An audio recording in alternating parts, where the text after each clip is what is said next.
Jadi gimana ya, partai-partai itu murni dapat mandat dari rakyat, bukan karena mereka dibeli, bukan karena mereka dijanjikan uang macam-macam. Wong siapa yang punya uang saat itu? Ya.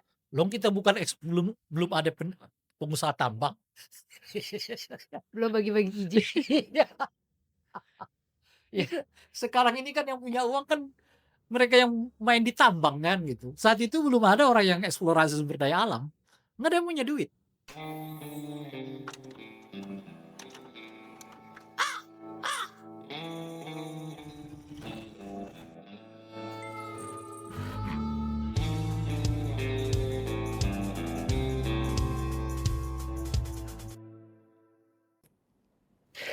Selamat datang di G-Talks. Kali ini G-Talks berkolaborasi dengan Civic Education, satu program pendidikan kewarganegaraan bagi generasi muda yang diselenggarakan oleh Institut Hijau Indonesia. Kelas perdana Civic Education mengangkat tema atau mengangkat materi ajar moralitas demokrasi. Kenapa moralitas demokrasi? Banyak orang mempersoalkan kualitas demokrasi kita saat ini, bahkan ada yang menyatakan kelihatannya demokrasi kita makin jauh dari etika, dari moralitas, dan tanpa malu-malu kemudian orang melanggengkan dinasti politik, menggunakan politik bantuan, menggunakan kekuatan oligarki, sehingga kualitas demokrasi kita mengalami kemunduran yang sangat luar biasa. Materi ini akan disampaikan atau akan diajarkan atau akan dipandu proses pembelajarannya oleh Rai Rangkuti, seorang aktivis yang sejak mudanya terus bersuara lantang untuk memajukan demokrasi di Indonesia. Rai Rangkuti adalah Direktur Lingkar Madani Indonesia, pernah menjadi ketua dari Komite Independen Pemantau Pemilu, sebuah jaringan yang sangat besar sekali, dan aktif di Gerakan 98. Materi ini atau sesi ini akan dipandu, dimoderatori oleh Zat Miati, yang kami akrab memanggilnya Izat, alumni Green Leadership Indonesia batch yang pertama. Apa saja poin-poin pentingnya? Silakan disimak, silakan Izat untuk dipandu. Selamat sore Bang Halid, selamat sore, para civilians, dan selamat sore teman-teman Institut Hijau Indonesia. Selamat datang di kelas pertama kita di Civic Education, dan ini adalah momen yang pas gitu ya Bang, untuk kita belajar demokrasi, di mana sebenarnya demokrasi lagi apa bahasa ininya ya, halusnya ya, lagi dilucuti satu persatu gitu ya Bang. Konsep-konsep kebenaran, kebebasan itu, sesuatu yang mahal kayaknya sekarang. Karena kalau kita tahu secara teori memang demokrasi itu Indonesia adalah negara demokrasi. Teori, di mana secara prosedural ada, sistem ada, pemilunya jalan, ya Bang, partai politik ada, ya Bang, sistemnya ada, tapi secara substansi, secara, nilai-nilai dan landasannya itu, tidak berjalan. Jadi kayaknya nggak mungkin banget kita hanya mengandalkan, mekanisme, prosedural, tapi justru landasan nilainya itu, diabaikan gitu ya, ada etika dan moral. Nah, disinilah kelas pertama ini kita akan membahas bersama dengan Bang Rai, seorang, pengamat politik, tentu saja aktivis dan pendiri Lingkar Madani. Bang Rai, Siap. dari banyaknya peristiwa demokrasi kita yang mengancam demokrasi kita, Hmm. revisi Undang-Undang KPK, Bang, Undang-Undang Cipta Kerja, Undang-Undang Minerba, dan bahkan statement pejabat sekarang ya. Itu seperti mengkhawatirkan situasi demokrasi kita hari ini. Tapi, karena Abang tadi akan membahas soal etika dan, moralnya, mungkin nggak sih Bang, eee, etika dan moral itu masih bisa kita jaga di dalam praktek demokrasi kita yang transaksional dan sangat pragmatis sekarang ini? Ini pertanyaan yang langsung ke substansi ya. Jadi ibaratnya nggak pakai basa-basi nih ya. Tapi baiklah, sebelum masuk ke pertanyaan itu, menurut saya harus mulai dulu dari pertanyaan menurut rekan-rekan peserta diskusi ini gitu. Seberapa penting sih bagi mereka demokrasi ini? Itu dulu. Oke.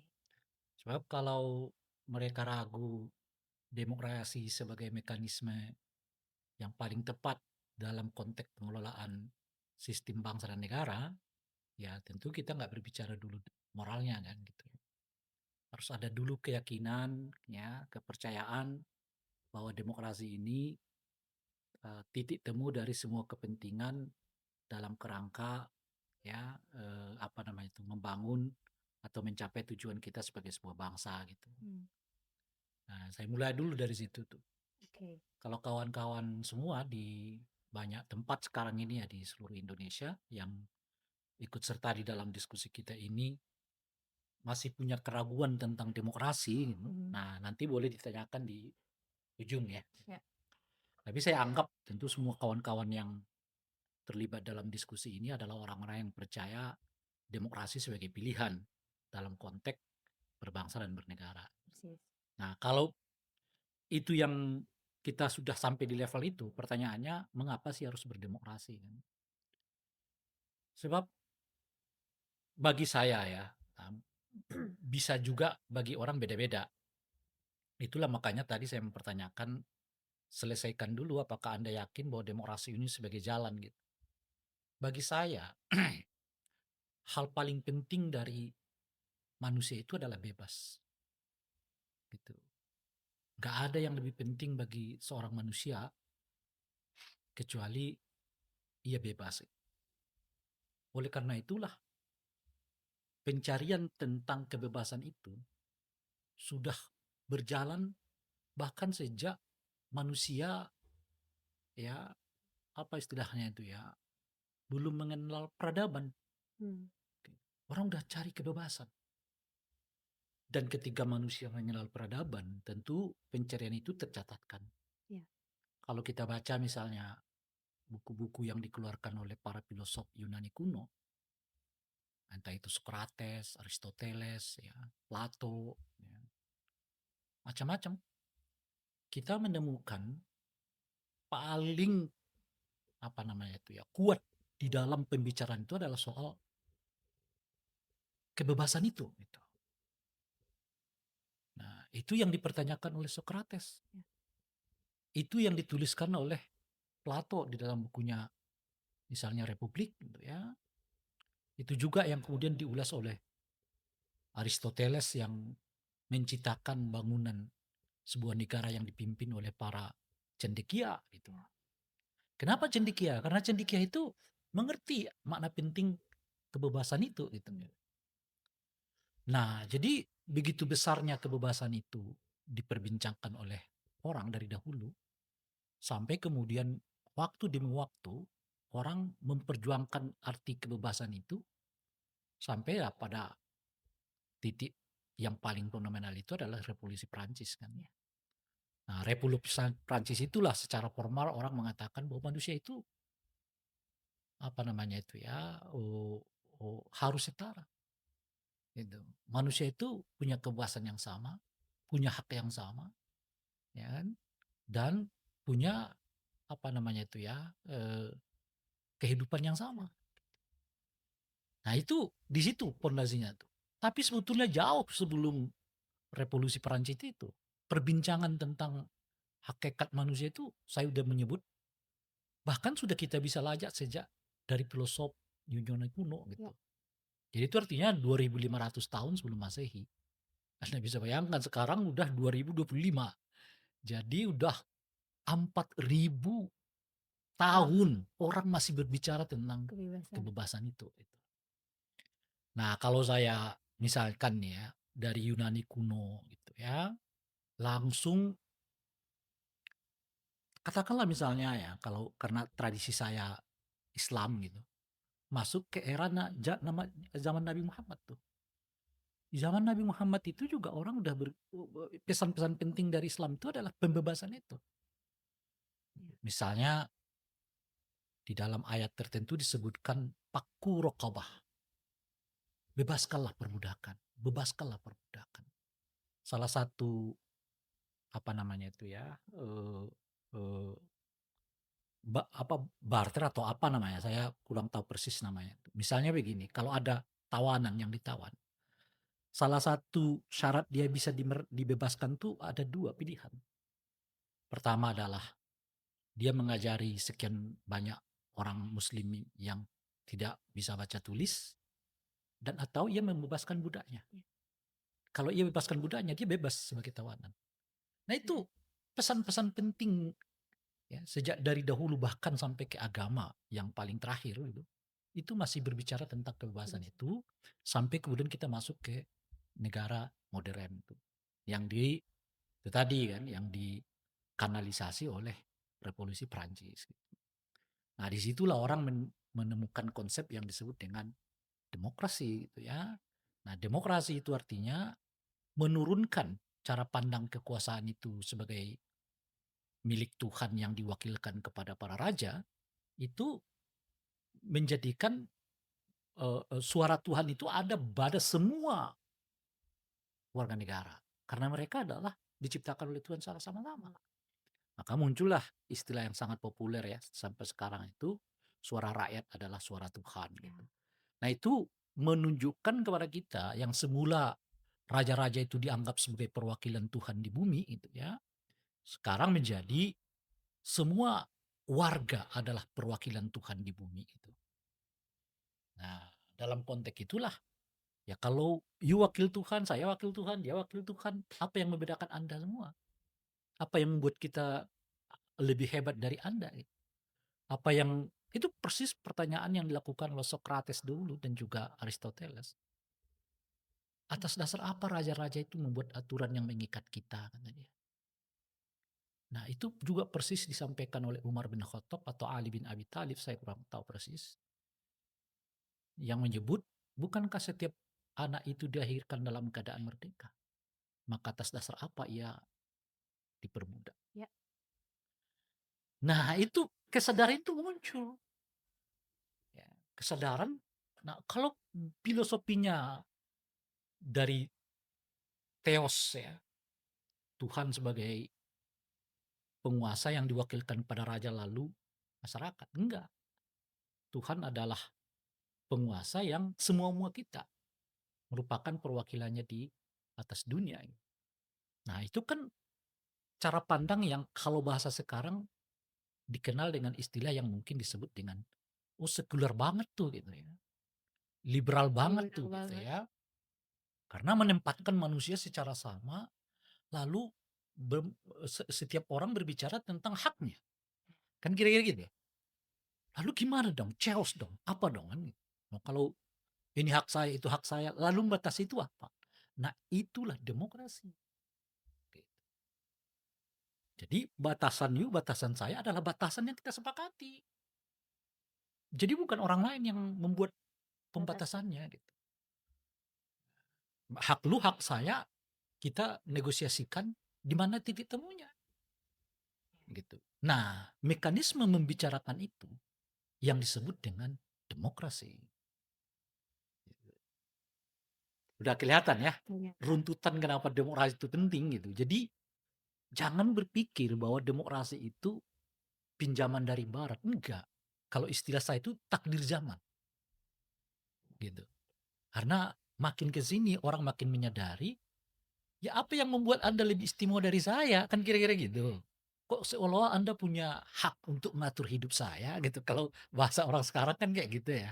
Apa hak mengatur gue gitu loh. Itu betul, itu pertanyaan sejak dari 4.000 tahun yang lalu gitu loh. Tapi justru kesadaran itu sebenarnya membentuk kita menjadi lebih universal. Kalau bahasa saya itu yang membuat kita lebih manusiawi. Gitu. Saya boleh tidak punya uang. Ya kan? Boleh tidak punya pendidikan. Tapi kebebasan itu gratis. Itu nggak dibeli. Gitu loh kira-kira. Jadi titik temu kita di situ. Anda kaya raya, Anda scholars gitu ya. Anda anak siapa gitu. Tapi kebebasan Anda nggak lebih besar dari kebebasan saya. Nah itu yang Gapnya itu. bukan, disitulah kita ketemu. Ya, Sebagai persis. manusia Anda bebas, saya juga bebas. Persis. Status kan kaya raya, kaya miskin, apa namanya, pinter bodoh gitu ya, artis nggak artis itu kan status Setara. sosial ya. Tapi yang membuat kita itu setara adalah sama-sama bebas. Nah itulah prinsip demokrasi itu. Makanya muncullah istilah yang salah satu elemen demokrasi itu kan namanya pemilu. Orang nggak lagi bisa ujuk-ujuk jadi presiden, ngatur gue gitu. Siapa lo ngatur-ngatur gue gitu. Jadi caranya gimana? Lo minta suara gue kalau lo mau jadi presiden. Nah, itu yang disebut dengan pemilu kan gitu. Nah, di pemilu itu dikenallah istilah yang disebut dengan one man one vote. Satu orang satu suara. Mau lo kayak apapun gitu ya, mau lo sepintar apapun, mau lo seterkenal apapun gitu, Ya lo punya satu suara. pokoknya di TPS itu suara lo nggak lebih hebat dari suara gue yang gembel ini, kira-kira gitu. Lo lihat nggak tuh hebatnya demokrasi itu gitu maksud saya. Jadi klasifikasi dan stratifikasi masyarakat yang sebelumnya begitu kental di demokrasi itu hilang. Karena memang itu pentingnya. Kan kebebasan itu artinya semua orang punya hak yang sama. Semua orang setara. Orang tuh nggak bisa dinilai dari suku, agama, keturunan, enggak. Ya. Dari kerja-kerja dirinya. Gitu. Ya, jadi Di sebenarnya situ clear ya. clear. Kenapa kita demokrasi jadi penting gitu ya. Clear. Dan sebenarnya abang tadi, penjelasan abang tadi itu menjawab gitu ya. Kalau kemudian ada yang kita mengajukan legal standing, lo ibu rumah tangga gak boleh lo. Ya iya sebenarnya. Kita setara bos. Iya. Kita sama, jadi kita di mata hukum apalagi kita sama. Ya. Kita diatur dalam undang-undang. Muncullah itu istilah-istilah misalnya semua orang sama di mata hukum gitu ya. Dan tapi kan hukum itu, nah ini nanti saya akan masuk ke antara moral dan hukum itu nanti sebetulnya. Hukum itu adalah penanda dari kesepakatan yang kita buat gitu. Ya. Nah, ada yang kita buat secara tertulis, ada yang tidak buat tidak secara tertulis. Nah, kenapa ia dibuat secara tertulis? Karena itu biasanya berkaitan dengan elemen teknis yang berhubungan dengan harian. Gitu. Nah, buatlah tertulis. Nah, itu yang kita sebut sebagai hukum, ya kan? Nah, tapi ada di atas itu yang lebih dari sekedar perjanjian tertulis atau aturan yang dibuat secara tertulis gitu. Nah, itu yang kita sebut sebagai moral. Tapi nanti kita ke sana. Gitu. Oke. Karena tadi abang udah sempat bilang bahwa ada kesepakatan kita setara. Kita bersepakat lalu membuat satu sistem demokrasi tadi. Saya gini dulu ya. Untuk kawan-kawan semua nih, khususnya yang di di Zoom ya. Perlu saya ingatkan ya.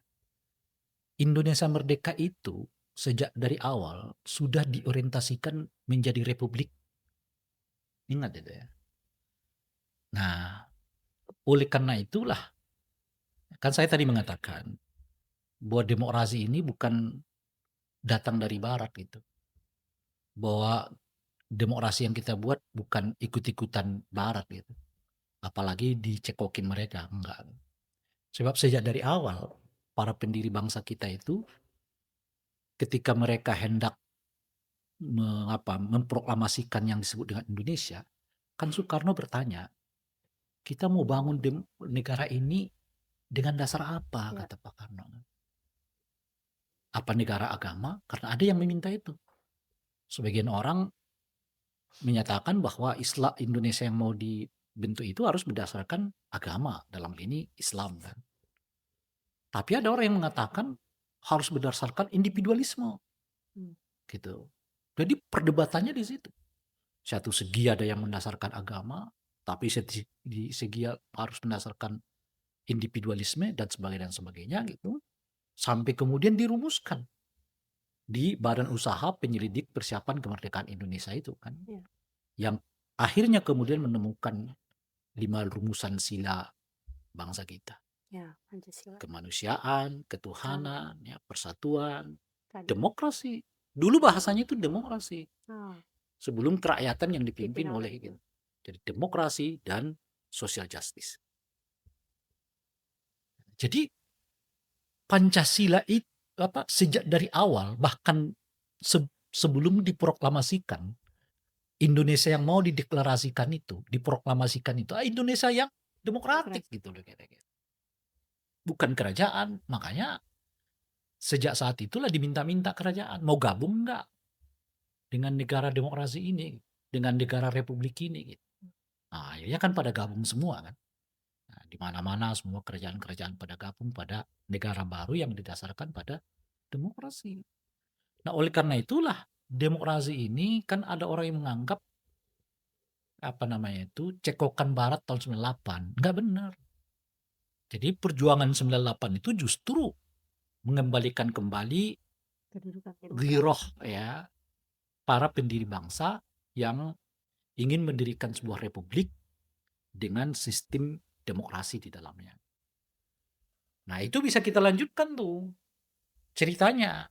Misalnya gitu, pada November kita kan merdeka bulan apa? Agustus Agustus kan, tahun 1945. 45. 2 bulan setelah itu, Agustus, September, Oktober, November kan? 2 bulan setelah Indonesia merdeka, artinya masuk bulan ketiga, Pak Hatta mengeluarkan namanya Surat Maklumat X. Masih ingat ya? Kayaknya itu dipelajari deh di sekolah ya. Sekolah. Surat Maklumat X yang isinya tuh satu. Yang pertama tuh apa? Kita harus pemilu. Padahal baru 3 bulan merdeka loh. Iya. Pak Hatta udah mengatakan kita Gercep. pemilu ya. Itu gercep betul. Tapi yang kedua, karena mereka mendirikan republik berdasarkan demokrasi. Sih. Kan Pak, mungkin ya, ini mungkin ya pertanyaan saya aja ini. Pak Hatta kan cendekiawan ya, intelektual, lulusan Amsterdam ya, Belanda gitu ya. Mengarang buku tentang filsafat Yunani kuno. Buku itu saya baca dulu di salah satu buku wajib saya di Fakultas Filsafat di UIN gitu. Tapi tiba-tiba jadi wakil presiden. Lalu dirinya bertanya, gue ini dapat mandat dari siapa kok tiba-tiba jadi wakil presiden gitu loh. Jumlah penduduk kita saat itu sudah hampir mencapai 90 juta orang loh. Penduduk Indonesia itu. Mosok ya dari 90 juta orang ini kok tiba-tiba saya jadi wakil presiden ya? Nggak jelas gue dipilih di mana kan. Jadi itu sendiri mungkin ya dalam pikiran dan bayangannya Pak Hatta nggak nyaman. Iya. Karena ini bukan demokrasi yang kita inginkan. Tiba-tiba orang dapat kekuasaan tanpa melalui proses pemilu. Gitu loh kira-kira.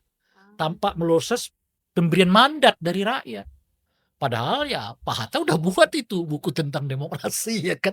Melalui filsafat Yunani kuno itu gitu loh. Nah jadi dia mengeluarkan surat Maklumat X. Yang bunyinya itu.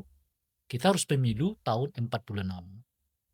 Gitu. Nah, keluar lagi di bulan yang sama, Maklumat X yang kedua, yang meminta supaya seluruh warga negara membentuk partai politik. Gitu. Lihat ya, jadi sejak dari awal Republik ini didirikan sudah dengan prinsip demokrasi. Itu kuat banget sih, asasnya asas Pancasila. Iya, asasnya Pancasila, langkah-langkahnya juga menuju ke arah demokrasi. Hablum minanas, hablum minallah. Persis gitu kira-kira. Itu cool banget, keren dan memang kalau itu sebuah bentuk ideal ya Bang. Aku membayangkan ketika itu ada existing sampai sekarang, aku yakin sebenarnya kita nggak lagi mempersoalkan soal kebebasan dan nggak ada lagi ngomongin bahwa wah suara gue cuma dibutuhin pas pemilu doang. Ya, itulah perkembangannya seterusnya kan. Nah, kalau mau kita lanjutkan cerita itu, akhirnya pemilunya kan nggak bisa dibuat tahun 46. Kenapa? Setidaknya karena 3 alasan. Ada agresi kedua Belanda, ya kan? Dimulai dari Surabaya macam-macam kan. Sehingga kita, ya bagaimana pemilu Belanda di depan mata kan? Yang kedua, konflik internal. Saat itu mulai muncul pemberontakan berskala lokal kan. Iya. Nah yang ketiga aturannya juga nggak ada. Aturan pemilunya gimana? Nah itu belum dibuat. Nah sehingga pemilunya nggak bisa dilaksanakan. Baru dilaksanakan tahun 55. Jadi 10 tahun setelah keinginan pemilu itu dilakukan baru terlaksana tahun 55. Nah itulah pemilu pertama dalam sejarah Indonesia itu. Ya, di eranya Pak Soekarno dalam rangka memilih anggota legislatif dan konstituante. Gitu. Anggota legislatif itu ya DPR. Ya. Konstituante itu DPD yang sekarang kira-kira gitu. Nah, cuman konstituante ini lebih ideal yang dahulu dibanding yang sekarang gitu kira-kira tuh. Karena salah satu tugas majelis konstituante itu adalah merumuskan ya undang-undang dan proklamasi Indonesia gitu. Itu tugasnya gede banget, besar banget gitu. Kalau yang sekarang itu kan kayak stempel aja gitu ya, ya kan. Tapi istilah orang sekarang itu sudah 2 kamar. Ya. Nah 2 kamar itu dikenal dalam tradisi demokrasi modern Hmm. sebetulnya kan. Itu memperkenalkan apa yang disebut dengan anggota legislatif berdasarkan suara, berdasarkan orang, dan anggota legislatif berdasarkan wilayah gitu. Nah yang orang itu ya DPR yang sekarang kan, Dewan Perwakilan Rakyat itu mereka dapat suara dari orang-orang per satu wilayah.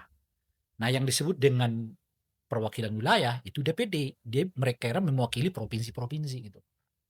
Pertemuan inilah yang disebut nanti dengan MPR kan, Majelis Permusyawaratan Rakyat. Pemilu tahun 55 itu sudah dalam konteks itu gitu. Sudah konteksnya satu memilih anggota DPR, satu memilih anggota Majelis Konstituante. Yang sekarang kita sebut sebagai anggota DPD kira-kira gitu. Nah, yang menarik di pemilu tahun 55 itu nggak ada batasan. Jadi kalau disebut orang misalnya sekarang, pemilu yang sekarang ini liberal banget. Wah itu nggak ada bandingnya di pemilu tahun 55. Kenapa saya katakan begitu? Pertama dari segi peserta, siapapun boleh. Nggak hanya partai, individu aja boleh. Itu saat itu loh ya. Jadi seseorang mau menjadi anggota legislatif atau majelis konstituante dibolehkan. Gitu. Satu tuh ya. Yang kedua dia buat partai, tapi partainya partai lokal. Gitu. Nah sekarang kan ada 2 daerah kita yang memperkenalkan partai lokal kan. Satu Aceh, satu Papua. Cuma baik di Aceh maupun di Papua, itu paling tinggi mereka cuma dapat DPRD provinsi gitu loh. DPRD nasionalnya enggak boleh, dia harus ikut partai nasional. Di zaman dulu kagak. Jadi partai Aceh misalnya nih ya, gitu, atau partai di Aceh gitu, ya, dia ikut pemilu nasional. Tuh, partai Pasundan gitu, Jawa Barat gitu, dia ikut pemilu nasional. Partai Borneo di Kalimantan, dia ikut pemilu nasional. Gitu. Jadi dua-dua tuh kan. Itu nggak pakai kuota gitu bang? Enggak ada. Karena saat itu ketentuannya asal 3 orang, kau mendirikan partai politik boleh. Dan ikut pemilu. Maka jumlahnya kan ratusan. Ratusan partai ditambah dengan ratusan individu gitu loh. Berlomba untuk ikut pemilu itu gitu. Bayang banyak banget ya. Kebayang. Tetapi kenyataannya tertib. Dan saya kira ya, dan ini sudah diakui juga oleh pengamat asing, pemilu tahun 55 itu adalah pemilu terbaik sepanjang sejarah Indonesia. Dan saya setuju. Apa yang membedakannya bang? Pertama partisipasinya banyak sekali. Nah, jadi itu yang saya sebut. Dari ideologi yang paling kiri sampai paling kanan boleh ikut dalam pemilu. Dari orang yang paling banyak berkumpul dengan sendirian boleh ikut pemilu. Nggak ada diskriminasi sama sekali. Dan itu terlihat di dalam hasil perolehan pemilunya kan. Partai pemenang pertama PNI ya kan, yang nasionalis gitu. Partai yang kedua Masyumi, yang Islam. Gitu kira-kira kan. Partai pemenang ketiga, nah itu NU. Kalau yang Masyumi itu kan kita sebut saja Islam modern gitu, modernis gitu ya. Nah yang NU itu kan Islam tradisionalis. Nah di situ udah kelihatan tuh. Dari yang nasionalis ke yang paling kanan, Masyumi itu dianggap satu organisasi. Nomor 3 itu justru PKI. Udah paling kiri. Iya kan? Nomor 1 yang partai yang di tengah-tengah, nasionalis kan. Partai kedua terbanyak pemenangnya adalah Masyumi yang paling kanan. Partai terbesar ketiga PKI yang paling kiri, baru nomor 4. Moderat. Moderat juga, moderat Muslim itu.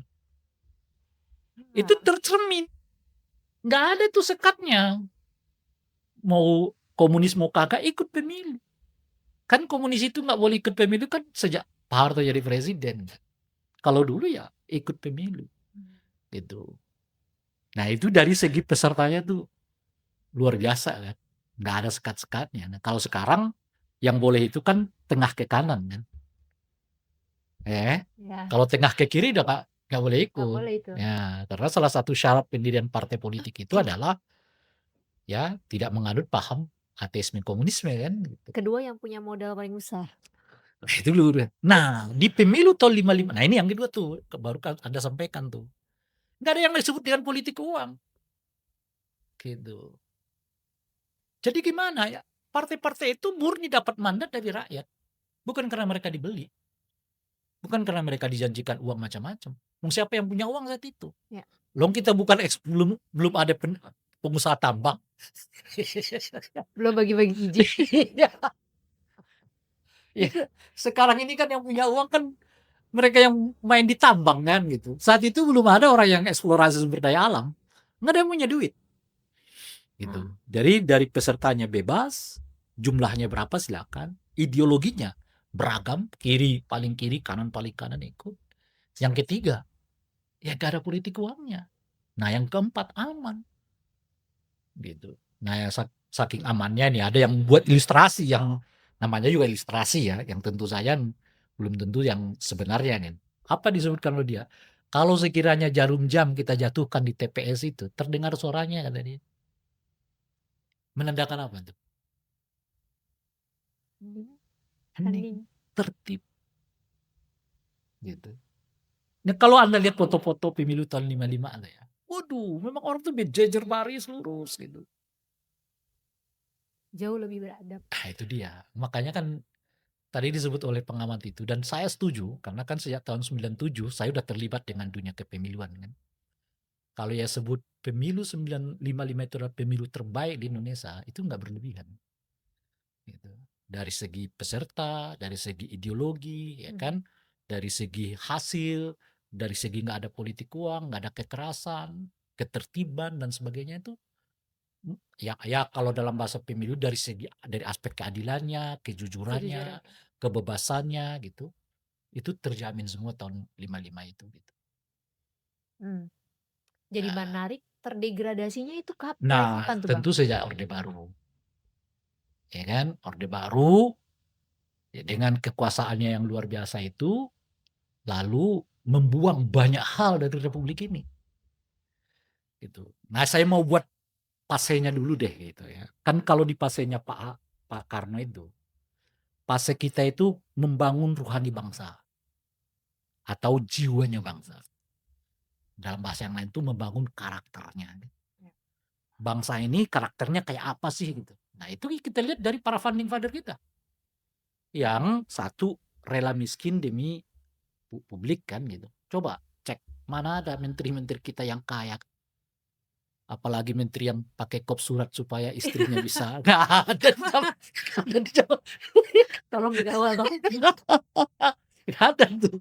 Ya, hidupnya sederhana. Gitu. Ini membangun karakter tuh. Itu susah banget itu. Itu dia. Dan nggak ada juga pemimpin yang mengubah undang-undang dan aturan untuk bisa dicalonkan tuh. Ada gitu ya. Itu. Nah, karena orangnya miskin semua, sederhana semua, kan nggak mungkin juga mereka politik uang kan. Itu yang paling simpel tuh. Nah, ini yang dibangun tuh. Karakter ya yang kalau saya masih ingat tuh, kalau saya nggak silap pernyataan Pak Hatta ya, bukan Pak Hatta, Buya Hamka. Nah, Buya Hamka mengatakan tuh kalau saya nggak silap, pemimpin itu adalah orang yang paling belakang mendapatkan jatah makanan katanya. Itu seingat saya Buya Hamka, tapi saya lupa nanti saya bisa dikoreksi kalau Pak Hamka nggak ngomong itu gitu. Pemimpin itu adalah orang yang paling belakang mendapat jatah makanan. Gitu. Bukan sebaliknya. Dia makan dulu baru yang lain ikut. Beda sendiri lagi. Ya itu dia. Nah jadi itu tuh. Kedua, lebih dari sekedar aturan, mereka mengerti batas. Nah ini yang saya mau masuk. Itu yang saya maksud ke moral itu tadi. Nanti ya. Sebab tahun 55 itu aturan pemilunya gimana? Enggak serigit sekarang. Sekarang itu istilah saya, apa aja yang tidak diatur di dalam undang-undang kita. Yang berhubungan dengan pemilu dah ya.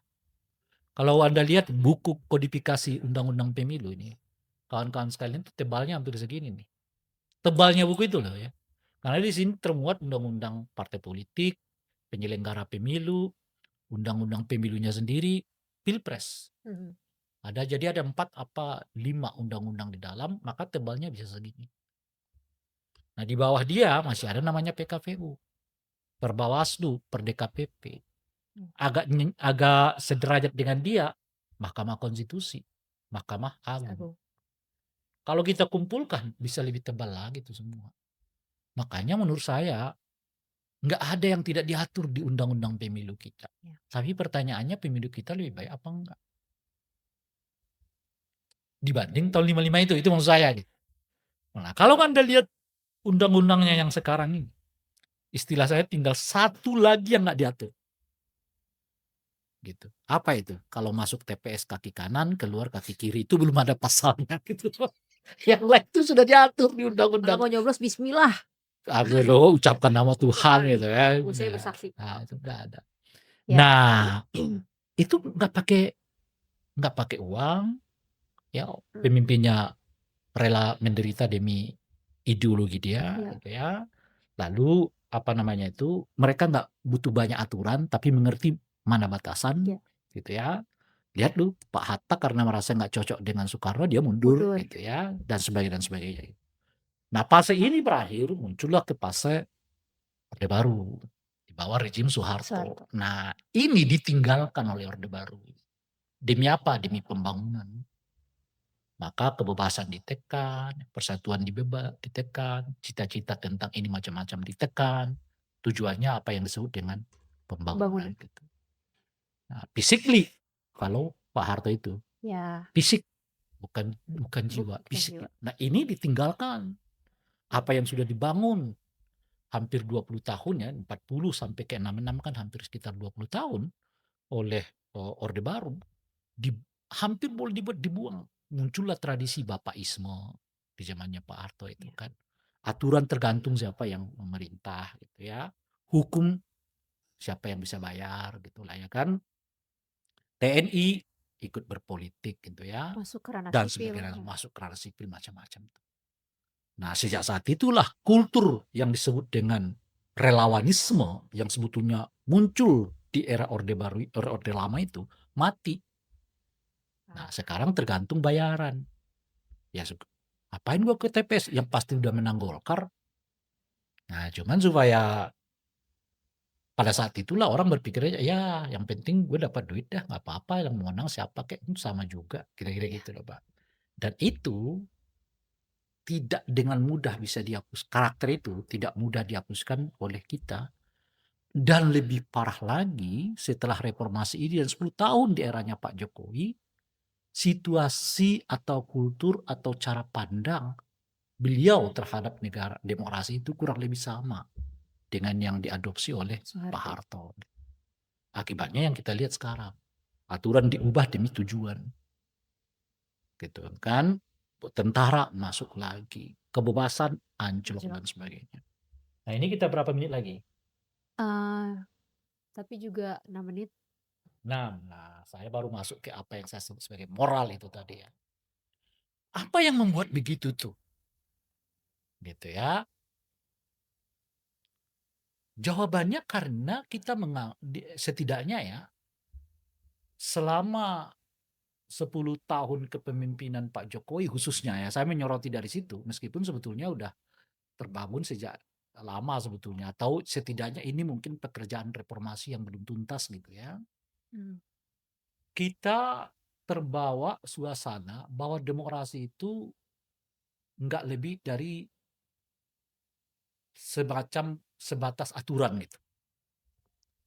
Nah, itu yang saya sebut orang-orang yang berpaham demokrasi minimalis gitu. Jadi bagi mereka demokrasi itu adalah apa yang ada di aturan. Jadi, kalau ditanyakan apakah ini boleh, nah mereka akan merujuk apakah aturan membolehkan atau melarang. Gitu, kira-kira. Jadi kalau aturannya membolehkan ya boleh. Kalau aturannya melarang ya baru nggak boleh. Gitu. Demokrasi minimalis itu mengakibatkan demokrasi kita ini mandek gitu loh, dan tidak partisipatoris, tidak deliberatif gitu, dan tergantung cukong gitu. Karena kita kehilangan apa yang disebut tadi atau apa karena kebanyakan kita sekarang memahami demokrasi itu sebatas pemahaman seperangkat aturan gitu. Itu yang saya sebut tadi sebagai demokrasi minimalis. Susah nggak memahaminya? Tidak sih. Ah, Teman-teman di sana di Zoom kalau nggak susah saya kasih contoh. boleh. Ya Anda nanti bisa maki-maki saya dengan contoh itu nggak apa-apa. Contoh paling konkret itu adalah pencalonan Gibran. Nah itu contoh dari dua hal sekaligus, yaitu bertarungnya narasi demokrasi minimalis dengan demokrasi moral itu tadi. Kalau mereka yang mendukung Gibran selalu berdandaskan kan nggak ada aturan yang dilanggar. Iya, dan mengubah batas usia itu Ya akhirnya. setelah diubah itu kan nggak ada aturan yang dilanggar. Dan mereka nggak tahu mekanisme pengubahan itu kayak apa. Iya. Tapi intinya kan nggak ada yang dilanggar. Tapi itu menunjukkan kepada kita narasi yang kayak saya sebut tadi sebagai demokrasi minimalis.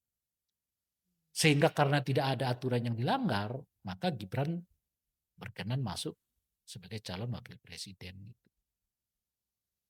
Tapi setelah disebut kan itu dinasti politik, Ya. ayah ke bapak ke anak gitu.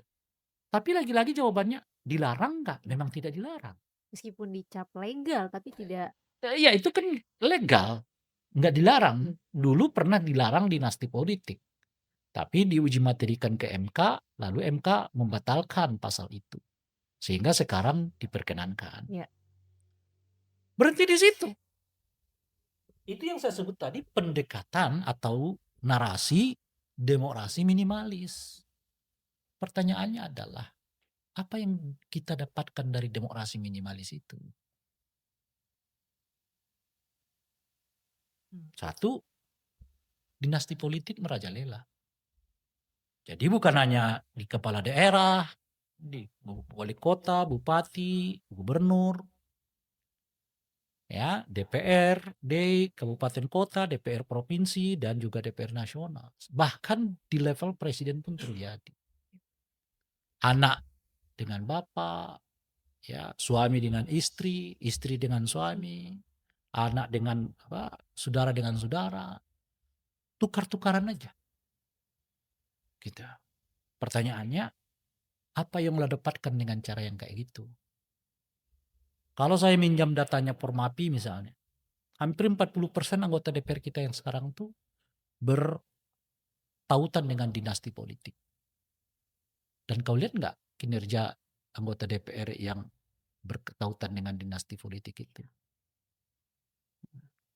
Dan selalu saya katakan begini, lo cari tahu ke gue deh, mana daerah yang berhasil membangun dari dinasti politik. Lo kasih contoh ke gue. Kalau lo bilang Risma, ya kan dia nggak dinasti. Kalau lo bilang Banyuwangi, Azwar, nggak dinasti. Dulu Purwakarta, Kang Dedi juga tidak lahir dari dinasti politik. Ahok di Jakarta, Anies di Jakarta juga bukan dinasti politik. Apa sih dinasti politik itu? Kan itu pertanyaannya. Dinasti politik itu adalah hubungan kekerabatan berdasarkan darah dan perkawinan yang satu tingkat di sekelilingnya. Gitu. Paham? Saya nih jadi bupati. Anak saya kalau calon bupati juga itu dinasti namanya. Gitu loh. Ibu saya, bapak saya, istri saya hubungan perkawinan kan. Ya. Kalau ikut juga selama saya menjabat nih, itu namanya dinasti. Dan itu pernah dilarang. Di undang-undang pilkada dulu itu dilarang. Cuma dibatalkan oleh Mahkamah Konstitusi. Sehingga maraklah. Hasil pilkada 2020 kemarin kurang lebih hasilnya sama. Kepala-kepala daerah itu adalah orang yang berhubungan dengan keluarganya sebelumnya gitu. Istri yang gantikan suami yang gantikan istri, anak yang gantikan orang tua, ya kan, dan sebagainya. Itu terlihat sekali di daerah-daerah itu sekarang. Nah, pertanyaan saya, apa yang dihasilkan dari itu? Konflik kepentingan menguat, Pembangunannya jalan pembangunannya. dah. Tolong kasih saya daerah yang maju karena dinasti politik. Lagi-lagi saya tantangnya begitu. Tapi jangan tanya berapa daerah yang maju tidak ada dinasti politik di dalamnya. Nggak ada sih Bang, Nah itu dia. Nah nggak ada. lalu kalau begitu kenapa gitu? Itu masuklah ke kita ke pembicaraan moral. Tidak yang dibolehkan itu dengan sendirinya baik. Gitu. Dinasti politik boleh, tapi nggak baik bagi bangsa ini. Gitu. Kenapa nggak baik? Karena dengan sendirinya perhitungan orang tuh keluarga, bukan bangsa dan negara. Gitu. Dan Nah, nggak punya batasan. nah itu dia. Jadi ketika kita berbicara tentang baik dan tidak baik itu, Anda sedang berbicara yang disebut dengan moral. Tapi kalau Anda berbicara tentang boleh dan tidak boleh, Anda berbicara tentang demokrasi minimalis itu gitu. Nah, saya kawan-kawan sekalian ya di seluruh Indonesia, saya mau mengajak Anda sebagai insan generasi muda yang ke depan, Republik ini mestinya tidak hanya didasarkan boleh boleh dan tidak Tidak boleh. boleh. Tapi juga harus didasarkan baik dan tidak baik. Contohnya nih, konkretnya nih, saya kasih misalnya begini. Boleh nggak sih anaknya saya jadi calon bupati ketika saya jadi bupati? Boleh. Boleh. Kalau Anda tanyakan prosedurnya, Ada. boleh. Tapi baik nggak bagi bangsa ini? Dari saya ke anak saya. Kalau dari saya ke anak saya, kesempatan lu kapan? Sebab nanti anak saya akan mikir anak dia juga, alias cucu saya. Teori pemilunya, orang yang berkuasa itu punya kans menang. Kecuali hal-hal yang di luar dugaan gitu. Jadi 70% kemenangan tuh, itu bagi orang yang sedang berkuasa. Itu teori pemilu di mana-mana. Makanya sangat jarang incumbent itu dikalahkan. Kecuali mungkin udah terlalu buruk banget lah kinerjanya gitu. Kalau orang masih lihat pembangunan tuh, ada lah pembangunan gitu. Dia masih punya kans untuk dipilih. Dan begitulah ini terus. Anak saya, nanti istri. Anak saya tuh suami anak saya. Lalu kalian kapan kebagiannya? Ya, ya. Gitu. Dan lebih dari itu, udah jelas. Ya, ini kan ada kejadian di beberapa tempat. Suaminya bupati, istrinya jadi DPRD. Istrinya lah yang terus-menerus menutupi agar DPRD ini tidak mengkoreksi suaminya. Atau sebaliknya ya, atau dan sebagainya. Nah, oleh karena itulah kita harus melangkah ke soal moral itu, soal baik tidak baik, ya, di atas soal boleh tidak boleh. Saya itu tadi misalnya ya, saya bisa kok mewariskan kekuasaan kepada anak saya selama melalui pemilu. Tapi baik nggak bagi bangsa ini? Di kita ini kan saya nggak pernah naikkan kaki ke atas meja, padahal nggak larang dari awal kan. Nggak ada Tidak ada ketentuannya mengatakan bahwa kaki nggak boleh saya naikkan ke atas gitu. Tapi saya nggak lakukan karena itu intuitif dalam diri saya bahwa itu tidak baik bagi bangsa dan negara. Dan pandangan yang intuitif yang dengan tidak baik itu jauh lebih penting dari sekedar seperangkat aturan gitu. Nah, saya mau mengatakan kawan-kawan sekalian, ini eranya kita kembali ke moralitas itu tadi. Anda tidak layak makan ketika sebagian besar rakyatmu tidak makan. Nggak ada aturan yang melarang bahwa Anda nggak boleh makan tuh. Tapi secara moral Anda bertanggung jawab. Rakyat Anda harus dikenyangkan. Itu yang saya sebut tadi. Sebelum perut Anda dikenyangkan. Anda tidak layak mendapatkan fasilitas bagus. Sementara jalan-jalan untuk rakyat kacau. Ada nggak yang melarang itu? Nggak ada. Tapi itulah moral pemimpin. Gitu. Nah, lihat itu ya. Yang saya mau katakan moralitas itu. Jadi bahasa yang lain. Nah, saya ini bahasanya ini yang paling, menurut saya yang paling cocok untuk merumuskan yang disebut dengan moral itu, saya mengutip hadis Nabi itu. Nah, itu menurut saya yang paling pas untuk menunjukkan apa sih yang disebut dengan moral itu. Yang disebut dengan moral itu adalah disebutkan oleh Nabi ya. Nah, ini bagi kawan-kawan yang non muslim, ya saya merasa ini definisi yang paling tepat gitu. Khairukum man anfa'akum linnas. Itu moral. Apa itu? Sebaik-baik manusia adalah orang yang paling banyak manfaatnya bagi manusia dan kemanusiaan. Itulah yang disebut dengan moralitas. Terima kasih. Assalamualaikum warahmatullahi wabarakatuh.